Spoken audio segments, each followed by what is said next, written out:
Od 11. listopada uključi se u festival Prava djece i navali na filmove. Filmski program i sve drugo što te zanima potraži na festivalpravadjece.com.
Akcija.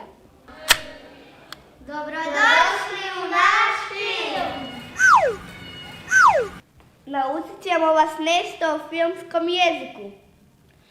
Gle, za skuhati dobar film nemamo recept. Ali dobro je znati filmski jezik. Jel tak, Petar? Što vi mislite koje su razlike između baš filmskog stvaralaštva i YouTube-a? Ovo razlike su sve. Dakle, ti podcasteri su uglavnom usmjereni na pod A, kako se zove, oni njih zapravo video format uopće ne zanima i pogotovo na jezik filma. Zara snima tehnički kadar, on mora biti dugačak. Kostrum mladog kita Siso koji se 2017. godine zapleo repnom perajom u ilegalnu ribarsku mrežu i uginuo. U subjektivnom kadru vidimo ono što vidi glumac. Sad vidim izvrsno. Kad želimo nešto naglasiti, možemo Snimiti kosi kadar. Neću. Hoće. Evo je stručnjak za to. Ne, ti si stručnjak za to. Jesi. Kadriranje. Ja sam u jakim točkama kadra. I ja sam u jakim točkama kadra. A ispred mene je prostor kretanja. Prostor gledanja. Totali su planovi prostora.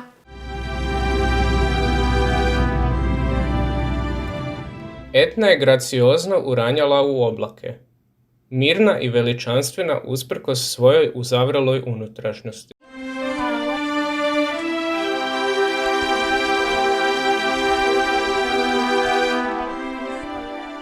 Planovi akcije su srednji plan i američki plan. To slučajno. Polublizi plan. Pa zato što ima bombone. Pa čemu ti služe naočale? I blizi plan su. Priznaj da mi dobro stoje. Planovi dijaloga. Nisam to rekao. Onda voliš li me?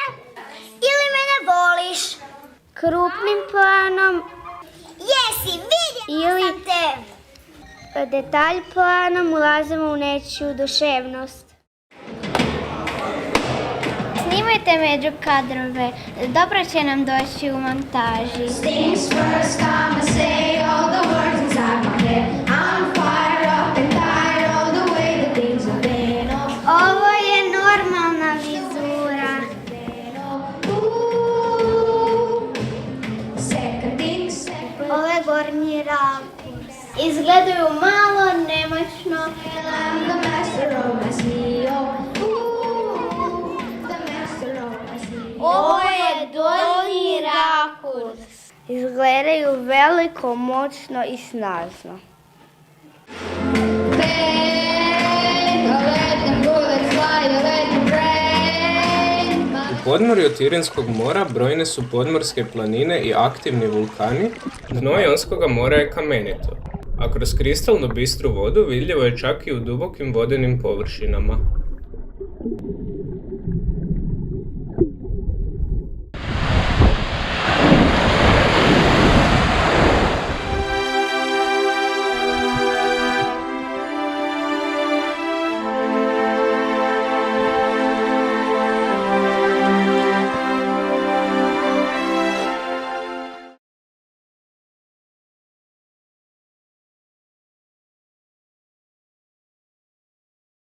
Pokreti kamere.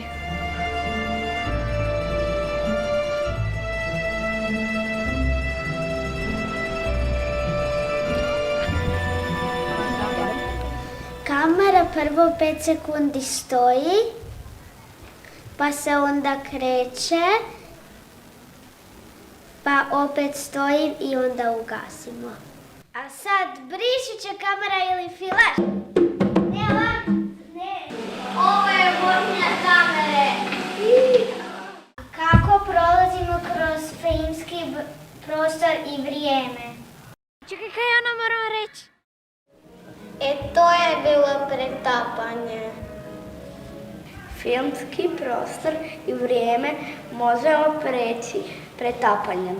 Sad pogledajte kako izgleda zatamnjenje. A poslije zatamljenja dolazi otamljenje.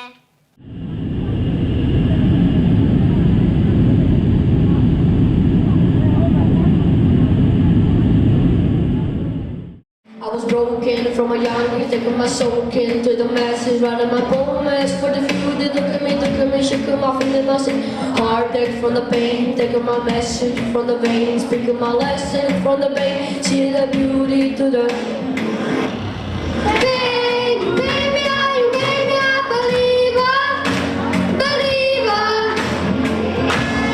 Pain, you break me down, you kill me a believer, believer. Pain, I let them bullets fly, I let them rain. My love, my love, I can't run.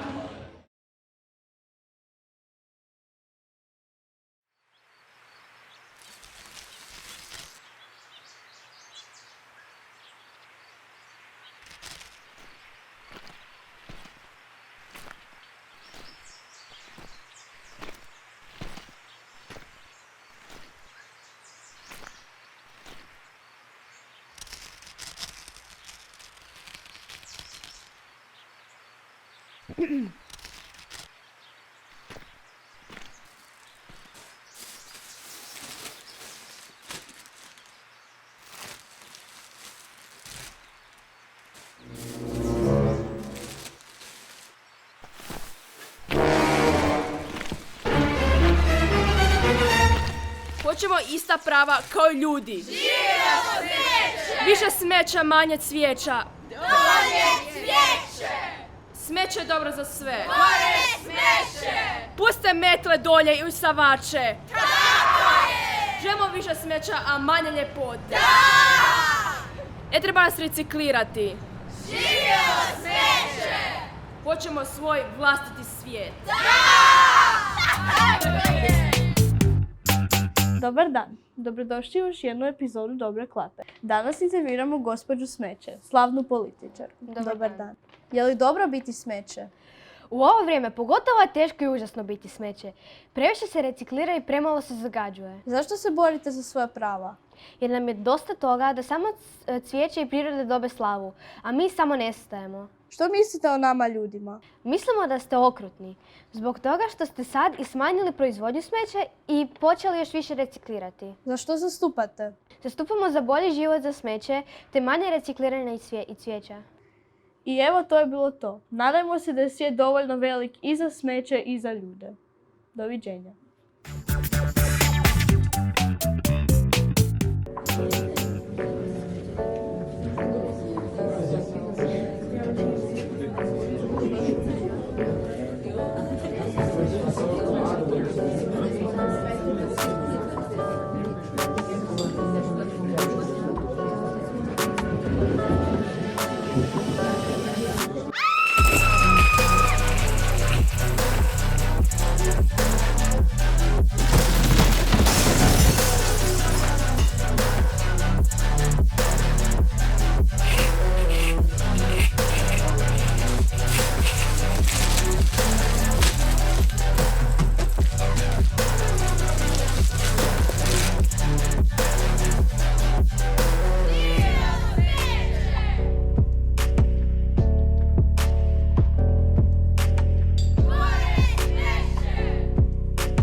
Čekaj, Jonas, još što? Dobro, a zašto nije dobro ono što smo već napravili? Pa učiteljica je rekla da nismo ništa napravili, da je to tek ideja. Pa šta bi sad trebalo? Pa onako kako je rekla, trebamo napisati sinopsis pa scenarij. Pa glumili smo i to kako smo zamislili. Da, ali ona želi da to napišemo. Ma bez veze, samo možemo snimiti i gotovo. Da, ali nemamo priču, ono što smo napravili na grupi, to se treba razraditi. Ma, meni je to onako bez veze. Kako ste to zamislili da ja budem izdajica? Pa kad jesi? Ne, nisam, baš si bezobrazna. Ideja ti je onako glupa. Ti si bezobrazna i moja ideja nije glupa. Nije glupa, osveta učiteljima. Da, osveta učiteljima. Učiteljica ti je lijepo rekla da trebamo smisliti za što se osvećujemo. Pa jesmo. Ma šta jesmo? Postoje zbog ispita.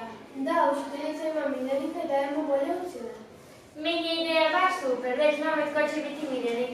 Ja nisam miljenica, to što vi ne učite nije moj problem. Šta ti znaš šta ja doma radim? Stvarno, šta se ti hvališ? Ti znam da si miljenica. Dosta! Daj šuti ti! Pa šta govorite? Veliki su već snimali cijeli film, a mi nemamo niti ideju. Ako ovako nastavimo, nikad nećemo snimati film. Da, samo se koljemo. Maja više niš ne služim. Po meni najbolja ideja ono za miljenika. A po meni je najbolje da promijenimo temu. Ja sam vam odmah rekla da snimamo film o životinjama. Ti te tvoje životinje, dosta mi je više. Pa da, one su barem zanimljive. Ja definitivno predlažem hororac. Kako ćemo snimiti hororac? Super, sad sve je opet iz početka. To si idemo smo već prošli. Učiteljica je rekla da ideja nije dovoljna, da je to tek početak. Pa sad trebamo napraviti scenarij sinopsis. Kad je meni to dosadno, ja bih odmah snimila. Ali da, ali šta? Pa to što smo rekli, osvetu učiteljima. Ali nemamo priču. Ma kako nemamo? Rekli smo da ćemo se osvetiti učitelju. Da, ali za šta? I kako? Pa šta ja znam? Pa vidi da ne znaš. Ona bi htjela da se mi složimo i dogovorimo i da smo spremni uložiti trud i vrijeme. Ali mi nismo spremni uložiti trud i vrijeme. Pa šta ćeš, takvi smo? Nema takvi smo. Upisali smo se na Meku da bi radili film, a ne da bi okolišali kakvi smo. Ma, sad ću doći u štejca kada vidi da nismo napravili ništa prošlog puta. A da, ali snimit ćemo film samo ako se svi slažu. Neka digne ruku tko je za. Samo malo, da nisam za ne bi bio. Točno tako. Kad smo sad svi lijepo surađivati, možemo krenuti snimati film. Ali šta? Tko glasa za... Ljudi, imam sinopsis. Kako imaš Ajmo,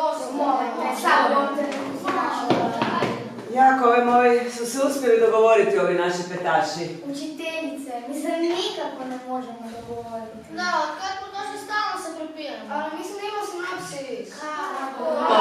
Daj, molim te. Pa i nisu se baš dogovorili, ali mislim da imamo film. Kako imamo film? Kako? Pa snimao sam sve. Ludo, to je onda dokumentarac. Tako je. Genijalno. Stop.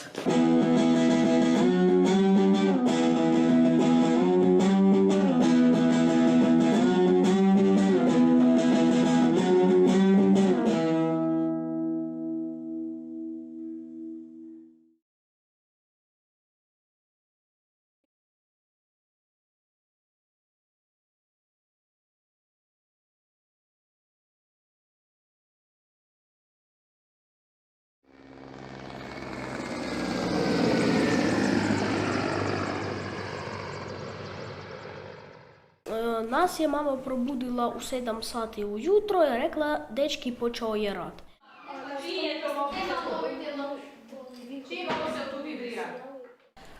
Slavik je brzo bacio se na poda i na ruka na glave. Ja sam ovako sam stajao i gledao, vidio sam sve bombe. Sve sam vidio, i puškice i bombe. Slavik je svaki put... Poslije proletilo je još jedan avion nad našoj kući, ali to isto ukrajinski je bio. I moja majka ovako dignula gore glavu i vidjela je isto sve bombe i sve puške. Mi smo došli kod bake, mislili da će to samo trajati 1 tjedan, 2 tjedna. A to je rat i mislili da to će biti jako brzo proći. Ali prešlo je već 2 dana i mama je rekla da hoće ići u Europu. A zato jer tam je jako teško bilo. Nije bilo tople vode, kužite. I onda mi smo sve opet pakirali, nešto smo ostavili u selu zato jer to je preteško isto voziti. I onda smo išli na granicu. Naše putovanje je išlo da smo mi do granice došli s tatom, čekali moju tetu da ona dojde i nas uzme na svojom autu i mi bomo išli u Hrvatsku. Uzeli smo puno tople odjeće, hrane puno i to je bilo sve 5 vreće, velike 5 vreće. Bilo je tužno, ali treba bilo prolaziti granicu i ja sam to osmislio kad je bilo 3 dana natrag, kad su po novinama rekli da muška neće pustiti kroz granice dito od 36 k 50 neće pustiti granice. I ja sam tad znao da moj tata neće proći, ali smo mi 3 dana tamo čekali i smo prošli. Nam je Hrvatska bila novi dom zato što je naša teta je davno htjela ići u Hrvatsku, a mi smo niti znali da Hrvatska to ima takva...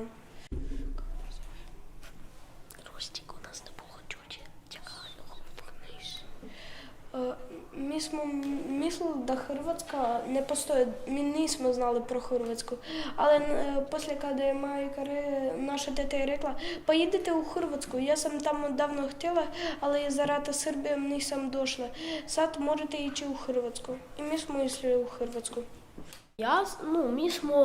Nas su dopelili na farmu, mislio sam da to je velika lijepa kuća, ja sam čuo da to je farma, ali ja nisam, možda to je neka riječ na hrvatskom druga, tko zna.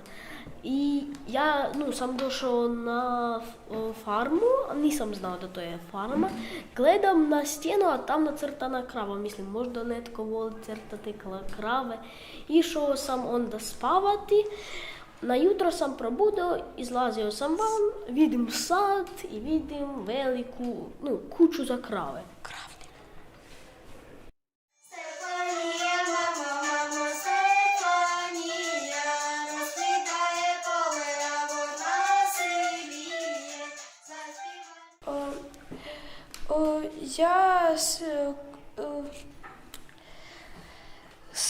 jednom čovjeku na farmi, on se zove umjetnik Jako Smete i on svaki put ovako lupa u stjenu. I poslije ja svaki put idem svirati kravama i sad će ovo video biti pred vama. Montaž.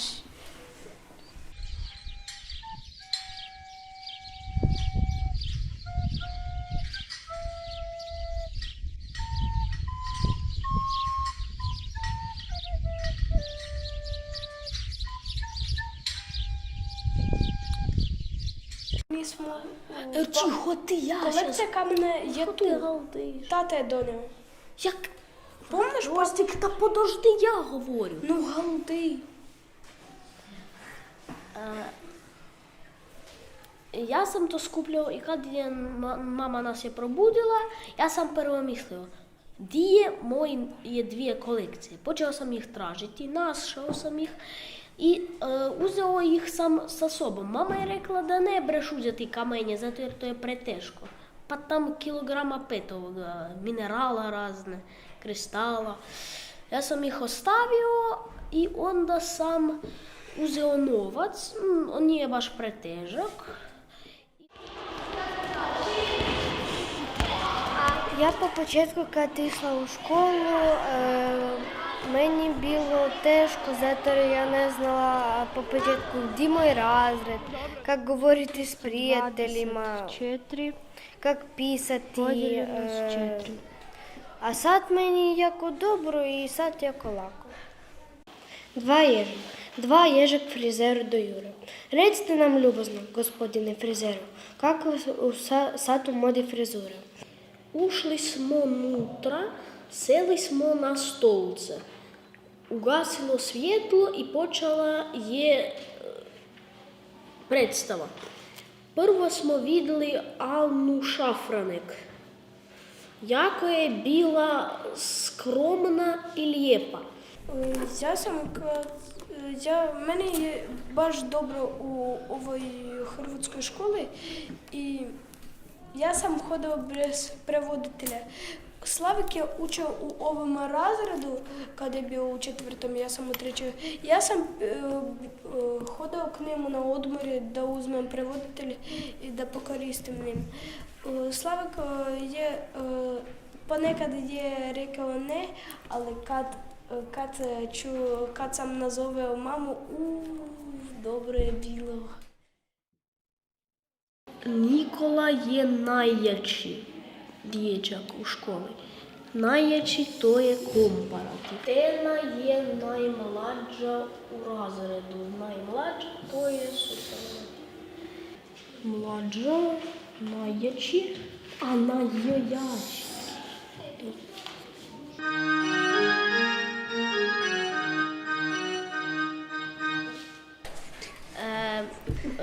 Ja slučajno sam rekao 50 penisa, a ja nisam skužio zašto svi smiju. Onda učiteljica isto počela smijeti. Ona je rekla, ti kužiš što si rekao? Ne.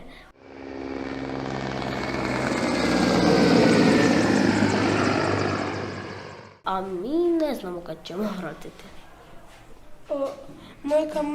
Moja majka sanjala kaj je rad bude 2 godine zato što tamo je stala teta s mišićima, ona je bila sva u krvi i rekla je da smo došli u Ukrajinu za 2 godine i zato smo mislili da će rad biti 2 godine. Звірі йдуть у лютий бій, нічка подитай мене, татко звірів прожене, а ти спи.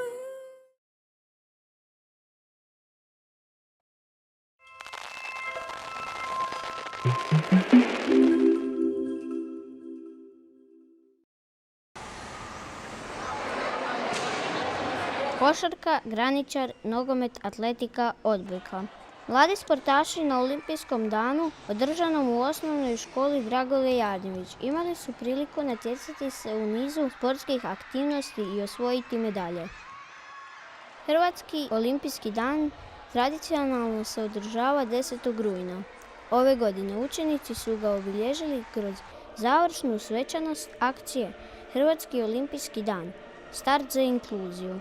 U stvari je ovaj projekt dio hrvatskog projekta Include, a nositelj tog projekta koji su financirani iz europskih fondova je Vladin ured za ljudska prava i prava nacionalnih manjina.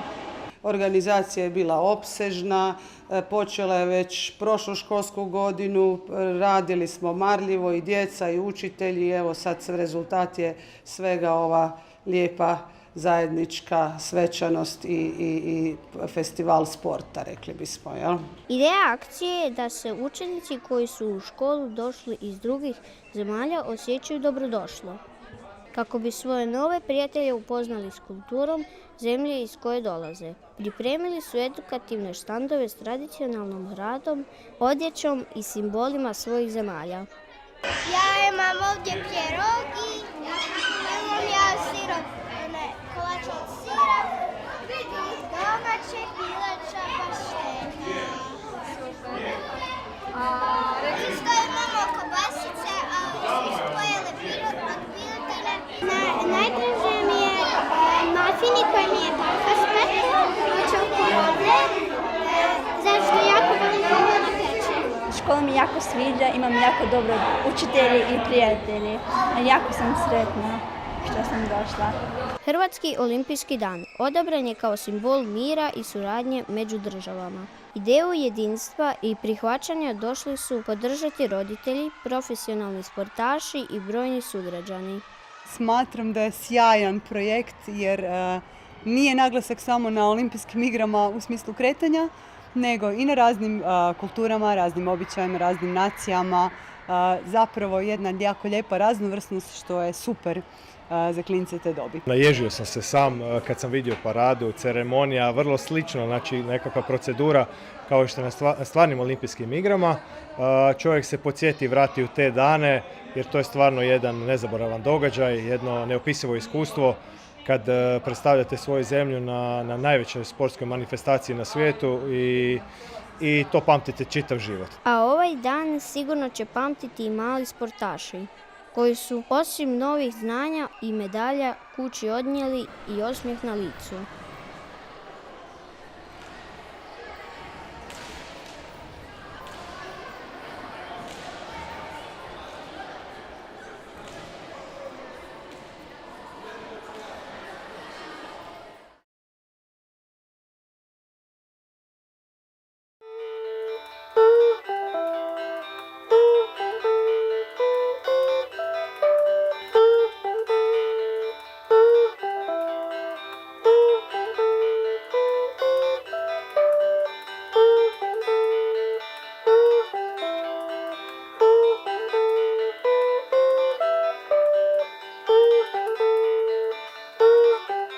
Sve počinje vezanjem vezica, bilo to na specifičnim patikama za trčanje ili na običnim tenisicama.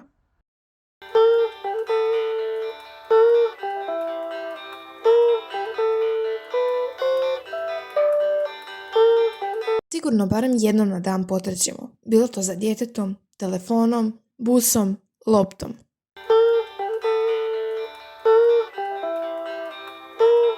Trčanje je doista bitan dio.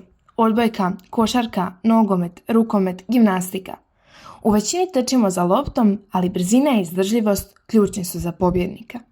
Zalet pred skok jako je važan, a ne možemo ga ostvariti da se prije tog ne zaletimo. Bilo to korak ili 2 ili 10 metara. Naš Marcelo Brozović je u top 3 na svijetu, a za jednu utakmicu u trajanju 90 minuta pretrčao je čak 12,4 km. Najdraže mi je gledati trk djece dok se igraju. Ima nešto specijalno u njihovoj tehnici. Svi smo mi tu moć imali, ali vremenom kako smo odrastali, ona se izgubila. Vijanje po igralištu sve dok ne ostanu bez daha.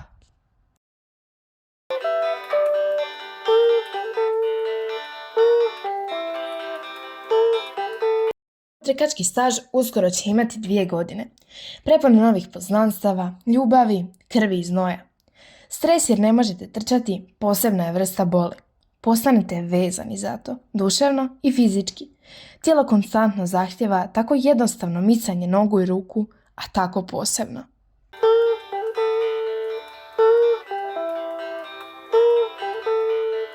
Kad nije toliko jednostavno biti trkač, jer kada vam baš ide, uvijek će se naći netko s izjavom: trčanje nije sport, to svatko može.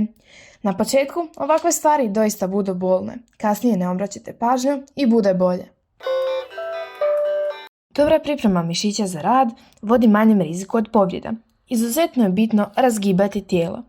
Statičke vježbe, vježbe u pokretu i sprinterske vježbe sastavni su dio razgibavanja. Naravno, ne smijemo zaboraviti istezanje na kraju treninga ili utrke.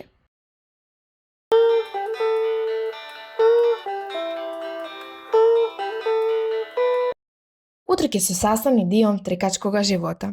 Od onih najkraćih od 60 metara pa sve do ultramaratona. Svi mi koji smo otrčali bilo koju utrku, pobjednici smo. Strah u kostima i ubrzani otkucaj uvijek su prisutni prije utrke. Često trčanje uspoređujemo sa životnom utrkom. Ona traje kroz čitav život. Nekada i stanemo, ali nastavljamo, borimo se i uzdižemo.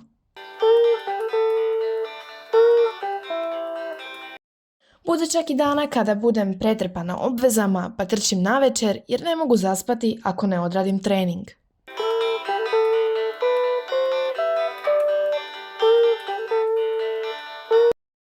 Najveći uspjeh do sada bilo je istrčanih 15 km za 1 sat i 33 minute. Prestala sam se baviti dugim stazama i sada treniram u atletskom klubu Slavonija Žito Osijek.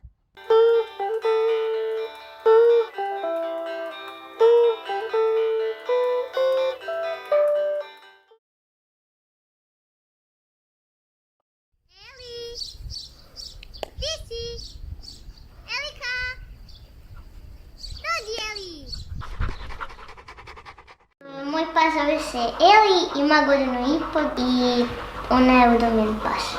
Lili joj je nadimak i tako je svi zovemo, a pravo je ime Lila jer je ona pronađena u Lili, u selu jednom, i pronađena je sa 7 svojih malih patuljaka, bila je tad mama i udruga Farmica ju je uzela kod sebe na imanje. Zbrinuta je bila.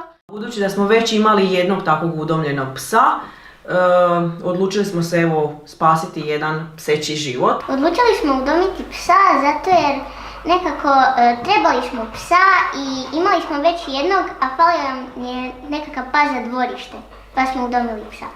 A Eli nam se baš sviđa. Mi smo otišli na farmicu i to je jedan naziv za pse i tamo smo razgledavali pse. Tada smo vidjeli Eli, ona je tada imala štenečak, odnosno parvo, i to je jedna teška bolest, ali je ozdravila, pa smo je udomili jer je bila baš lijepa i zabavna.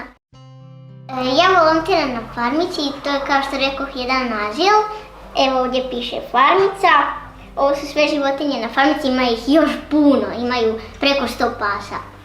Farmica postoji službeno od 2018. godine. Farmica je sklonište za nezbrinute životinje. Osnovno su nam psi, ali imamo i domaće životinje. Domaće životinje nisu za udomljavanje, pse udomljavamo. Znači mi ih zbrinemo, damo im privremeni dom koji nemaju, liječimo ih, hranimo, vodimo brigu o njima i pokušavamo im naći što bolji dom. Mogu reći da je ovo najljepši posao koji mi radimo, barem za nas. Svi smo se odrekli nekih drugih svojih dugogodišnjih poslova da bi radili ovo što danas radimo i to nas zaista ispunjava i usrećuje. Naravno, kako svaki posao, tako i ova ima svojih nekih tužnih strana, nekih ne toliko lijepih koliko bi mi možda željeli, ali nekako sve te životinje to prebrodiš i ideš dalje.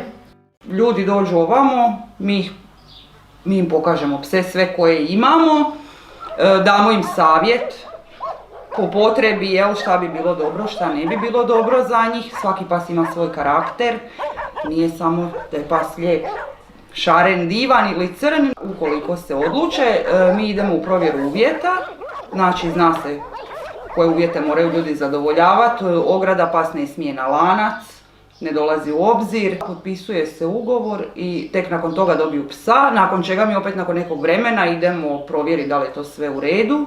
Nije bilo nikakvih problema, odmah se navikla na dom. Kada je došla prvi put ovdje, malo je duže trebalo da se oslobodi, bila je jako ukočena i na svaki trzaj se drmala, na svaku buku, dreku, ali odmah kad je vidjela kakvi smo mi zapravo, prilagodila se i stvarno je super pas. Pa jedno 2-3 mjeseca zapravo nismo ni znali jel ona zna lajati. Bila je preplašena, snimala je dakle cijelu situaciju. Svakako bi preporučila ljudima da ako se odluče imati životinju da posjete lokalno sklonište iz bilo kojeg dijela, da su Hrvatske ili neku udrugu u svome gradu gdje će im volonteri prezentirati najbolje karakteristike psa, ono što pas želi, što treba, koji pas odgovara možda za obitelj, koji je više za samce, koji pas voli više trčati, koji je aktivniji i pasivniji, jer svaki volonter i svaki djelatnik skloništa zapravo zna osobine svakog psa kojeg udomljava i preporučuje ljudima. Voli jako kad joj bacam lopticu pa ona trči, nekad se malo spotakne pa izgleda smiješno. Pa nema neko neobično ponašanje, ali karakteristika je da se jako voli maziti, evo kao što vidite sada i ovdje. Ona će sjediti cijelo vrijeme ako će ju netko dirati. Ako slučajno Marija se približi tati i njih dvoje se maze, ona dolazi do njih i gura njuškicu, gura svoju šapicu jer se i ona želi maziti. Najviše pas vezan ili uz mene i uz moju mamu. Najviše je vezana uz našeg tatu. Jer ona se obožava voziti u autu. Vjerojatno zato što najviše vremena provodi s njim, zato ga toliko voli. I zato što kada je u kući, znači cijelu pažnju pridodaje psu, znači mazi ga, igra se s njim, zajedno odmaraju, spavaju. I imamo jednog kućnog ljubimca, Mi je jedna mala pudlica i Eli se super složila s njom, voli se igrati s njom, a Mini je malo dosadna zato jer je starija od nje pa ju stalno zeza. Puno puta se dogodilo da ljudi vrate pse, neki nakon nekoliko mjeseci, nakon nekoliko godina čak, neki sutradan, neki nakon 10 minuta. Imaju u glavi viziju nečega sa TV-a, ne znam odakle, i kad im dođe pravi živi pas, to nije tako. Ajmo nazad. Najgore je nakon par mjeseci ili čak godina kad vrate psa. To je stres i trauma za psa, i za nas, i za psa, i za sve. Ja sam Žeža, ne vidim, ne čujem, ali sam divna. Draga cura. Da. Češ pusu poslati tamo u kameru, Žeži? Mišica, draga. Gospoda su došla, njihov pas je uginio starost, isto udomljen. I jako su patili za njim, došli su ovamo s vizijom isto 2-3 psa koja su vidjeli, jer inače nas pomažu, uvijek su nam tu negdje s nama. Na kraju su uzeli crnog psa kojeg uopće nisu gledali. Taj pas sad živi, doslovno živi u dvorcu i hoda po crvenom tepihu, celebrity je.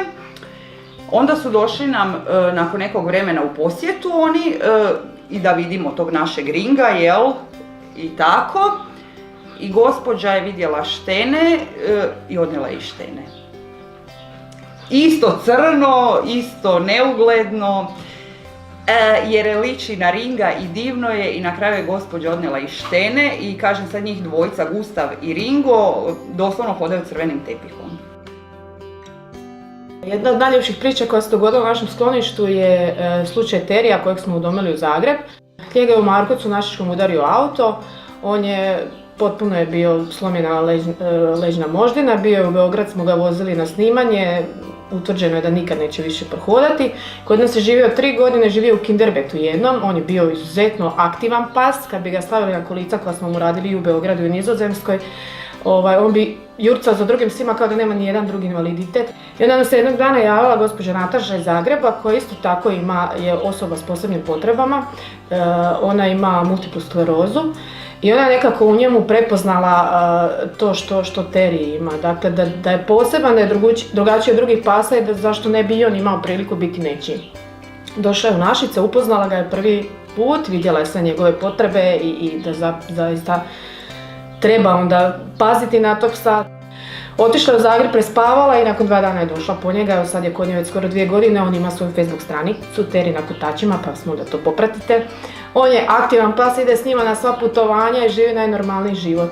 Prije nam je bilo neobično vidjeti ljude kako vode te pse, koliko pažnje, koliko ljubavi im pridodaju, a evo mi smo sada poslali možda ih 10 puta gori, ne u onom negativnom smislu, nego u pozitivnom za ove životinje.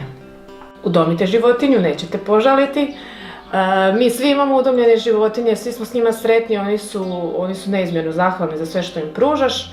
Mislim da svaki pas ima svoju priliku, bez obzira na boju, na invaliditet, na neki svoj nedostatak što ljudi vide. To je ono isto što nas dosta, pa ajmo reći, vrijeđa, je to što ljudi uglavnom kad dođu u sklonište znaju reći striktno da ne žele tamnog psa, ne žele crnog psa, žele nešto što svjetlije. Ne razumijemo tu razliku kako u životu među ljudima, tako ni ovu razliku u boji dlake psa. Svi su oni jednako dragi, pametni i tako da mislim da samo treba pružiti šansu, doći upoznati psa i da će vam on postati najbolji prijatelj. Naravno da bih poručila odmah nek udome psa, ako nemaju psa, što čekate, udomite.